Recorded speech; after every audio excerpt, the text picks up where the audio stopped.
पहला चैप्टर है market structure. देखिए कोई भी मार्केट हो गया, जैसे कि इक्विटी मार्केट हो गया, कमोडिटी मार्केट हो गया, क्रिप्टो मार्केट हो गया या फिर फॉरेक्स मार्केट हो गया, आपको ट्रेडिंग करने के लिए चार्ट मिलता है। जैसे आप किसी भी स्टॉक का या फिर क्रिप्टो का या फिर फॉरेक्स का, कमोडिटी में क्रूड ऑयल हो गया, गोल्ड हो गया, सिल्वर हो गया, या फिर जैसे कि रिलायंस हो गया, टाटा मोटर हो गया, आईसीआईसी बैंक हो गया, या फिर निफ्टी बैंक निफ्टी, किसी का भी आप जब चार्ट ओपन करेंगे तो आपको कुछ इस तरीके से चार्ट दिखेगा, जहाँ पर रेड कैंडल, ग्रीन कैंडल और प्राइस इस तरीके से वेव फॉर्म में ऊपर नीचे मूव करता हुआ नजर आएगा। अभी जो प्राइस है ये वेव फॉर्म में क्यों मूव करता है? तो वेव फॉर्म में मूव करने का एक ही रीज़न है, जो है ट्रेडर की साइकोलॉजी। ट्रेडर की साइकोलॉजी अगर मार्केट में ना हो तो प्राइस हमेशा कांस्टेंट चलेगी और एक सीधी रेखा में चलेगी। तो ट्रेडर की साइकोलॉजी की वजह से ही प्राइस हमेशा वेव फॉर्म में ऊपर नीचे मूव करता है। और ये जो रेड कैंडल, ग्रीन कैंडल, ठीक है, इस तरीके से आपको दिखेगा और प्राइस वेव फॉर्म में मूव करता हुआ दिखेगा। सिंपल है, ट्रेडर की साइकोलॉजी के वजह से। तो प्राइस एक्शन की मदद से हम ट्रेडर की साइकोलॉजी को रीड कर पाएंगे, जिसमें हम पहला चैप्टर सीख रहे हैं मार्केट स्ट्रक्चर। अब देखिए कोई भी मार्केट हो गया, एक स्ट्रक्चर होता है जिसको एक फॉलो करता है मार्केट। तो मार्केट का सिंपल स्ट्रक्चर क्या होता है उसको हम लोग चलिए अब डिटेल में पहले चैप्टर में समझ लेते हैं। देखिए जब भी मार्केट में गिरावट होती है तो मार्केट यहाँ पर एक रेंज में फंस जाता है। जब भी मार्केट में गिरावट होती है मार्केट एक रेंज में फंस जाता है, मतलब एक रेंज में घूमना शुरू कर देता है। आगे आने वाले सभी चैप्टर में हम एक चीज़, जब आप चार्ट को रीड करेंगे तो आपको हम एक चीज़ ज़रूर बताएंगे कि जब मार्केट इस तरीके से रेंज में फंसेगा तो समझ जाना कि वहाँ पर बड़े प्लेयर एंट्री कर रहे हैं। ठीक है, बड़े प्लेयर के एंट्री करने से ही मार्केट एक्यूमुलेशन फेज या फिर डिस्ट्रीब्यूशन फेज में जाता है। अब चलिए समझते हैं कि जब लंबी गिरावट होती है तो मार्केट यहाँ पर एक्यूमुलेशन फेज में जाता है। जब एक रेंज में घूमता है उसको बोलते हैं एक्यूमुलेशन। एक्यूमुलेशन क्यों होता है? यहाँ पर जो बिगिनर्स होते हैं, रिटेल ट्रेडर होते हैं, मार्केट जब गिर रहा होता है तो वो डरने लगते हैं और यहाँ पर अपनी पोजीशन को एग्जिट करते हैं और यहीं पर एंट्री होती है बड़े प्लेयर की और वहाँ पर वो क्या करते हैं, एंट्री करते हैं। बड़े प्लेयर के एंट्री करने से और रिटेल ट्रेडर के एग्जिट करने से मार्केट एक रेंज में फंस जाता है, जिसको बोलते हैं एक्यूमुलेशन। अब ये एक्यूमुलेशन ही हमारे लिए डिमांड जोन बन जाता है। ठीक है, जैसे ही मार्केट इसको ब्रेकआउट करेगा, इसके बाद रिटेस्ट करेगा, मार्केट एक अलग स्ट्रक्चर को फॉलो करेगा जिसको बोलते हैं अप ट्रेंड। इसके बाद यहाँ पर जैसे ही मार्केट अप ट्रेंड में मूव करेगा, मार्केट नया हाई लगाते हुए ऊपर की साइड में जाना शुरू कर जाएगा। हाई लगाया, हाई लगाया, हाई लगाया। एक समय ऐसा आएगा जब यहाँ पर बड़े प्लेयर इंटर किए थे और यहाँ पर प्रॉफिट बुक करना शुरू कर लेंगे। जैसे ही बड़े प्लेयर अपना प्रॉफिट बुक करना शुरू करेंगे और वहाँ पर रिटेल ट्रेडर की क्या साइकोलॉजी होगी, उनको ये लगेगा कि अब हमसे मिस हो जाएगा, मार्केट निकल चुका है, अब वो एंट्री यहाँ पर बनाएंगे। तो रिटेल ट्रेडर, बिगनर ट्रेडर यहाँ पर एंट्री बनाते हैं और यहीं पर प्रॉफिट बुक कर रहे होते हैं बड़े प्लेयर। उनकी वजह से यहाँ पर मार्केट डिस्ट्रीब्यूशन फेज में चला जाता है, मतलब डिस्ट्रीब्यूशन होता है वहाँ पर। इसके बाद यहाँ पर ब्रेकडाउन होता है और मार्केट में फिर रिटेस्ट करता है। इसके बाद डाउन ट्रेंड शुरू होता है। डाउन ट्रेंड में मार्केट क्या करता है, नया लो लगाते हुए नीचे की साइड में मूव करता है।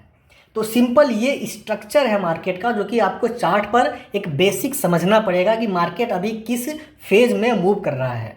एक्यूमुलेशन फेज में है मार्केट, ठीक है, एक्यूमुलेशन फेज में है कि अप ट्रेंड में है कि डिस्ट्रीब्यूशन फेज में है कि डाउन ट्रेंड में है, अभी फ़िलहाल कौन से फेज में मार्केट चल रहा है, सबसे पहले आपको मार्केट स्ट्रक्चर से ये पता करना है। उसके बाद ही आप आगे बढ़ेंगे, फिर प्राइस एक्शन को सीखेंगे, उसमें टेक्निकल एनालिसिस करेंगे। ठीक है, तो ये कंप्लीट होता है आपका मार्केट स्ट्रक्चर, मतलब गिरने के बाद accumulation, up trend, distribution, down trend. अब देखिए जो बड़े प्लेयर होते हैं वो सिर्फ 3 ट्रेंड को फॉलो करते हैं।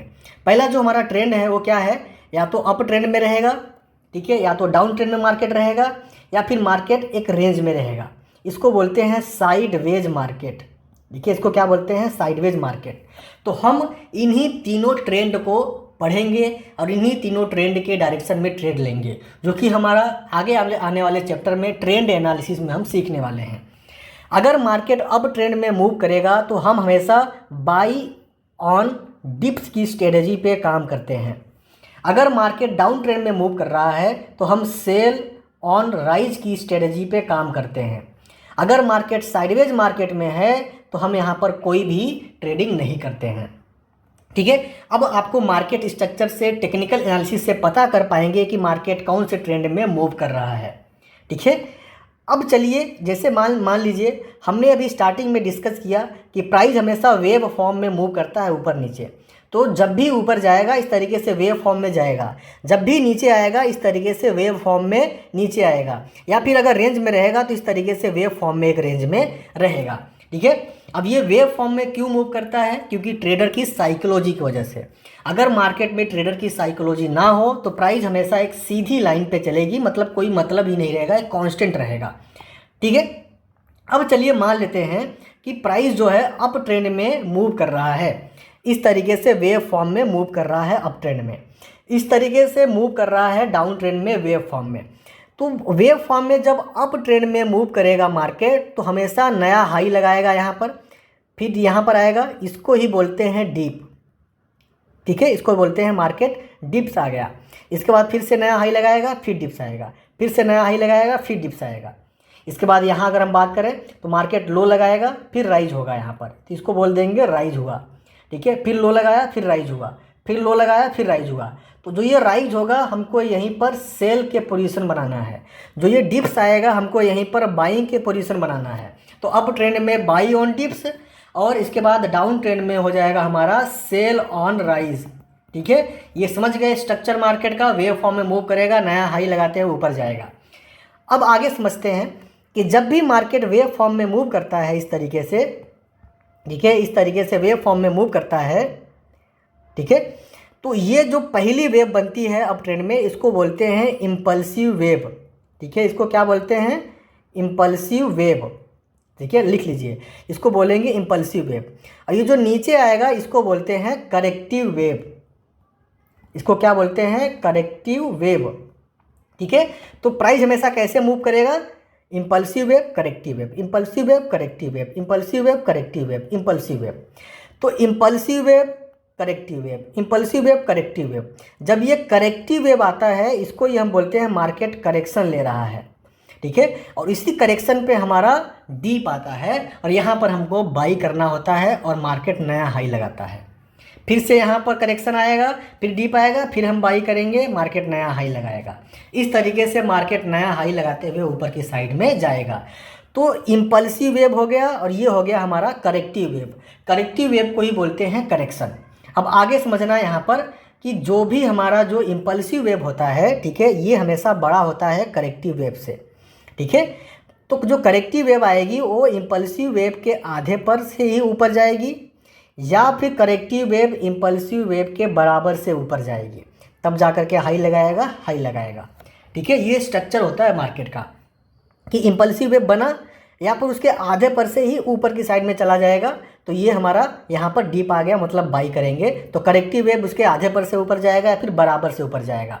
ठीक है, तो ये हो गया हमारा करेक्टिव वेव। अब देखिए करेक्टिव वेव को ही हम बोलते हैं करेक्शन। ठीक है, तो मार्केट में करेक्शन कितने टाइप का होता है उसको समझ लेते हैं। करेक्शन को पढ़ते हैं हम लोग। ठीक है, मार्केट में जो करेक्शन होता है वो दो टाइप का होता है। पहला करेक्शन होता है टाइम का करेक्शन, दूसरा करेक्शन होता है प्राइस का करेक्शन। ठीक है, या तो मार्केट जो करेक्शन लेने वाला है, चाहे अप ट्रेंड में करेक्शन लेगा तो डीप आएगा, डाउन ट्रेंड में करेक्शन लेगा तो राइज होगा। ठीक है, तो हम कैसे पहचानेंगे कि कौन सा करेक्शन है? तो मार्केट में दो ही प्रकार का करेक्शन होता है, पहला टाइम का करेक्शन होता है, दूसरा प्राइस का करेक्शन। अब इसको हम अप ट्रेंड और डाउन ट्रेंड में दोनों में एग्जाम्पल से समझते हैं। ठीक है, मान लीजिए मार्केट अगर अप ट्रेंड में इस तरीके से मूव कर रहा है तो ये करेक्शन लेगा, ये वाली वेव करेक्शन लेगा। तो जो टाइम का करेक्शन होगा वो कैसा होगा? इस तरीके से इम्पल्सिव वेव बनेगा, यहाँ पर टाइम बिताना शुरू कर देगा। ठीक है, यहाँ पर इस तरीके से टाइम बिताना शुरू कर जाएगा मार्केट, तो इसका मतलब हम समझ जाएंगे कि ये जो करेक्शन है ये टाइम का करेक्शन है। ठीक है, इसके बाद मार्केट ब्रेकआउट करेगा, नया हाई लगाएगा। अगर हम प्राइस की करेक्शन की बात करें तो इस तरीके से अप ट्रेंड में इम्पल्सिव वेव बनेगा और इम्पल्सिव वेव के आधे पर आकर के यहाँ से मार्केट ऊपर जाएगा, तब हम समझ जाएंगे ये प्राइस का करेक्शन लिया। या फिर इम्पल्सिव वेव के बराबर से ऊपर जाएगा, तब हम समझ जाएंगे कि इसने प्राइस का करेक्शन लिया। ठीक है, ये हो गया अप ट्रेंड में। अगर हम यही डाउन ट्रेंड में देखें तो मार्केट सेल ऑन राइज चलेगा, इस तरीके से सेल ऑन राइज चलेगा। नया लो लगाते हुए नीचे आएगा, नया लो लगाया, ये जो राइज होगा इसको हम वेव को बोलेंगे करेक्शन। अब यही करेक्शन इस तरीके से टाइम का करेक्शन हो सकता है, तो मार्केट ने टाइम का करेक्शन लिया, या फिर यही करेक्शन इम्पल्सिव वेव के बराबर से नीचे आएगा, या फिर इम्पल्सिव वेव के आधे से नीचे आएगा। तो जैसे यहाँ से आधे से नीचे आ गया, यहाँ पर इस तरीके से बराबर से नीचे आ गया, तो इस करेक्शन को हम बोलेंगे मार्केट ने प्राइस का करेक्शन लिया, इस करेक्शन को बोलेंगे मार्केट ने टाइम का करेक्शन लिया। ठीक है, अब चलिए आगे समझते हैं कि चलिए मान लीजिए मार्केट अगर वेव फॉर्म में मूव कर रहा है अप ट्रेंड में या फिर डाउन ट्रेंड में, तो कितना वेव तक मार्केट रहेगा अप ट्रेंड में या फिर डाउन ट्रेंड में, तो इसको समझ लेते हैं। तो देखिए 5 या 6 वेव तक मार्केट एक ट्रेंड को फॉलो करता है, उसके बाद मार्केट अपना क्या करेगा, ट्रेंड, ठीक है, ट्रेंड चेंज करेगा, जो कि हम ट्रेंड एनालिसिस में समझने वाले हैं, बहुत इंपॉर्टेंट चैप्टर है ये। ठीक है, तो 5 या 6 वेव, अब 5-6 वेव कैसे लगेंगे, इम्पल्सिव वेव एक हो गया, फिर करेक्टिव वेव, फिर इम्पल्सिव वेव, फिर करेक्टिव वेव, फिर इम्पल्सिव वेव, फिर करेक्टिव वेव। तो पहला ये हो गया, दूसरा ये हो गया, तीसरा ये हो गया, चौथा ये हो गया, पांचवा ये हो गया। ठीक है, 5 या 6 वेव तक एक ट्रेंड में मार्केट रहता है, उसके बाद अपना ट्रेंड चेंज करने की कोशिश करेगा। ठीक है, अब वही अगर डाउन ट्रेंड में बात करें हम, तो इम्पल्सिव वेव 1 हो गया, फिर करेक्शन 2, इम्पल्सिव वेव 3, करेक्शन 4, फिर इम्पल्सिव वेव 5। तो 5 या 6 वेव तक मार्केट एक ट्रेंड में रहेगा, उसके बाद अपना ट्रेंड चेंज करने की कोशिश करेगा। मान लीजिए अगर आपने पहचान लिया कि मार्केट इस तरीके से पहला वेव बनाया, दूसरा वेव, तीसरा वेव, ठीक है, चौथा आया हुआ है, तो एक वेव बाकी है अभी 5वां वेव बनाने के लिए, तो आप यहाँ पर बाई कर सकते हैं। जब आप बाई तभी कर पाएंगे जब आपको स्ट्रक्चर पता रहेगा। तो 5 या 6 वेव तक मार्केट एक ट्रेंड में रहता है, उसके बाद अपना ट्रेंड चेंज करने की कोशिश करता है। ठीक है, तो यहाँ पर हमारा पहला चैप्टर समाप्त होता है। अब पहले चैप्टर में हमने क्या सीखा, मार्केट स्ट्रक्चर। मार्केट हमेशा एक स्ट्रक्चर को फॉलो करता है। ठीक है, जब भी आप किसी भी मार्केट में चार्ट ओपन करेंगे, आपको red candle, green candle, price wave form में मूव करता हुआ ऊपर नीचे नज़र आएगा। वेव फॉर्म में क्यों मूव करता है, क्यों, क्योंकि ट्रेडर की साइकोलॉजी की वजह से। अगर मार्केट में ट्रेडर की साइकोलॉजी ना हो तो प्राइस हमेशा सीधी लाइन में चलेगी, जबकि कोई मतलब नहीं रहेगा।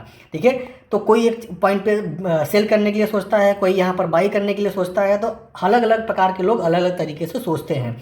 तो जब ये सोचने वाली बात आती है, यहीं पर ट्रेडर की साइकोलॉजी आती है। ठीक है, अब कोई भी चार्ट हो गया जिसमें रेड कैंडल, ग्रीन कैंडल दिखेगा आपको। ठीक है, यहाँ पर आप इसको रीड करेंगे, रीड करने की प्रक्रिया को टेक्निकल एनालिसिस बोलते हैं, जिसमें हम प्राइस एक्शन में पहला चैप्टर सीख रहे हैं, मार्केट स्ट्रक्चर। अब मार्केट स्ट्रक्चर में क्या होता है, मार्केट गिरता है, इसके बाद एक्यूमुलेशन फेज में जाता है, इसको ही हम क्या बोलते हैं, डिमांड जोन बोलते हैं। ब्रेकआउट करेगा, मार्केट अप ट्रेंड में जाएगा, फिर यहाँ पर डिस्ट्रीब्यूशन होगा, इसके बाद ब्रेकडाउन करेगा, मार्केट डाउन ट्रेंड में जाएगा। तो डिस्ट्रीब्यूशन को ही हम क्या बोलते हैं, सप्लाई जोन बोलते हैं। इसको एक्यूमुलेशन को क्या बोलते हैं, डिमांड जोन, जो कि हम अगला चैप्टर हमारा है, उसको हम सीखेंगे कि चार्ट पर किस तरीके से सप्लाई एरिया ड्रॉ करेंगे, किस तरीके से डिमांड एरिया ड्रॉ करेंगे। अब हमने इतना सीख लिया, चलिए इसको एग्जांपल से समझ लेते हैं कि मार्केट का जो स्ट्रक्चर है किस तरीके से हमें यहाँ पर मिलेगा। अब यहीं पर आप समझ लेते हैं मार्केट का स्ट्रक्चर। ठीक है, तो सिंपल आपको देखना है कि चलिए मार्केट यहाँ पर एक रेंज में है। ठीक है, इस तरीके से रेंज में है, मार्केट का रेंज में लिया, इसके बाद मार्केट यहाँ से अप ट्रेंड को मूव किया इस तरीके से। ठीक है, इसके बाद यहाँ पर मार्केट अपना ट्रेंड चेंज किया, तो ये हमारा हो गया एक्यूमुलेशन। अब ऐसे ही आपको पहचानना है, अलग अलग टाइम फ्रेम पे आपको पहचानना है। तो अभी आपको हम अगला चैप्टर सिखाएंगे, मल्टी टाइम फ्रेम पे एनालिसिस कैसे करें, 15 मिनट, 5 मिनट, 1 घंटे, 1 दिन। ठीक है, वो बात की बात है। आप किसी भी टाइम फ्रेम पे सबसे पहला आपका काम क्या रहेगा, अब आप बस आप पहचानो कि मार्केट का स्ट्रक्चर कैसा है। ठीक है, कैसा आपको यहाँ पर देखने को मिल रहा है, और आगे जाएंगे यहाँ पर। ठीक है, इस तरीके से और आगे जाएंगे यहाँ पर। ठीक है, तो जैसा आपने सीखा हुआ है कुछ उस तरीके से मार्केट आपको देखने को नहीं मिलेगा। ठीक है, बस आपको वहाँ पे समझना है कि कौन से स्ट्रक्चर पे चल रहा है। जैसे यहाँ से मार्केट निकला, ठीक है, अब यहाँ से मार्केट ने अपने एक ट्रेंड को पकड़ा, इस तरीके से अप ट्रेंड में जाना शुरू कर दिया। ठीक है, अप ट्रेंड के बाद मार्केट में यहाँ पर एक डिस्ट्रीब्यूशन फेज चला। ठीक है, एक तरह से डिस्ट्रीब्यूशन फेज यहाँ से चला, इसके बाद इसको ब्रेक डाउन करने के बाद मार्केट यहाँ पर डाउन ट्रेंड में मूव किया। ठीक है, डाउन ट्रेंड में मूव करने के बाद मार्केट इस तरीके से चल रहा है। तो अब आप जब डायरेक्शन इस तरीके से पहचानोगे तो आपको आइडिया लगेगा कि ये वाले मार्केट में हमको बाई ऑन डिप करना है, या फिर यहाँ पर सपोर्ट रेजिस्टेंस को ट्रेड करना है, या फिर यहाँ पर सेल ऑन राइज करना है। इस तरीके से आपको यहाँ पर देखने को मिलेगा। इसको हम सब डिलीट कर देते हैं। ठीक है, आप छोटे छोटे टाइम फ्रेम पे भी देख सकते हैं। और आगे बढ़ते हैं, इधर बढ़ेंगे, आगे बढ़ेंगे, तब देखेंगे, हम देखते हैं। ठीक है, क्लियर आपको यहाँ पर देखने को मिलेगा। चलिए, हमने यहाँ पर छोटे टाइम फ्रेम पे लिया। ठीक है, यहाँ पर लेते हैं छोटे टाइम फ्रेम पे। तो यहाँ से हमने लिया, बॉक्स लिया, यहाँ पर हमने ड्रॉ कर दिया। ठीक है, ये एक्यूमुलेशन हो गया हमारा। मार्केट ब्रेकआउट करके अप ट्रेंड में मूव किया। ठीक है, अप ट्रेंड में मूव करने के बाद आपको यहाँ पर दिखेगा मार्केट ने एक डिस्ट्रीब्यूशन फेज लिया। डिस्ट्रीब्यूशन फेज लेने के बाद मार्केट यहाँ पर क्या किया, एक डाउन ट्रेंड को मूव किया। ठीक है, इस तरीके से। तो कौन सा ट्रेंड चल रहा है, क्या चल रहा है, आपको इस तरीके का स्ट्रक्चर वहाँ पर देखना है। अब ये स्ट्रक्चर से आपको सिर्फ ये आइडिया लगेगा कि मार्केट किस फेज में चल रहा है। ठीक है, बाकी आगे आने वाले चैप्टर में जब आप पूरा टेक्निकल एनालिसिस सीख जाओगे तब आपको समझ में आएगा कि यहाँ पर हमको बाई करना है, यहाँ पर हमको सेल करना है। ठीक है, तो आपके लिए होमवर्क है कि आप जा कर के एक मार्केट का स्ट्रक्चर पता करिए कि मार्केट अभी किस स्ट्रक्चर में चल रहा है, उसको लाइव मार्केट में ऑब्जर्व करिए आप। ठीक है, तो ये रहा हमारा मार्केट स्ट्रक्चर का चैप्टर, यहाँ पर हमारा समाप्त होता है, जहाँ पर हम सिर्फ ये पता कर पाएंगे कि मार्केट अभी किस फेज़ में चल रहा है। पता करने के बाद उस फेज़ के हिसाब से अपना हम, ठीक है, पोजीशन बनाएंगे टेक्निकल एनालिसिस करके।